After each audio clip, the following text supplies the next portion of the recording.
In the heart of Everbright Valley, where the skies were an eternal canvas of colors, lived a curious young boy named Finn.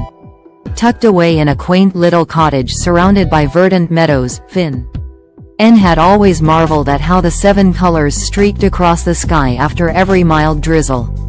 His grandmother had told him tales of the magical creatures who painted them, and he dreamed nightly of one day joining their ranks.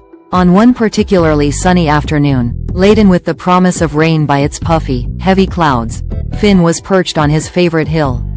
As if on cue, the rain began, tapping rhythmically against the soft earth, silent yet expressive.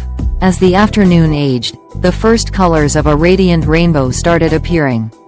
Suddenly, a soft whisper traveled with the breeze.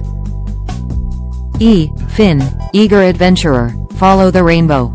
It was the kind of whisper only the brave could hear. Without a second thought, Finn set off, his heart pounding with excitement.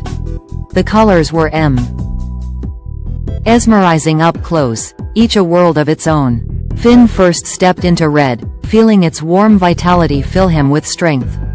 In orange, he met a friendly fox who shared secrets of forest survival. Yellow laughed like the sun and taught him the joys of carefree exploration. As he journeyed through green, he learned the songs of the trees. Blue felt as serene as the quietly powerful sea, and indigo did mysteries that danced around like the early night sky. Lastly, violet brought wisdom, weaving tales of ancient magic bound within the valley. When Finn finally reached the end of the rainbow, he found not a pot of gold, but a gathering of those magical creatures his grandmother had spoken of. They welcomed him with open arms, and Finn knew he had found his adventure. With a new rainbow painting role amongst them, Finn embarked on countless colossal canvases, painting adventures across the skies, forever a part of the magic and myth that once he'd only dreamt of.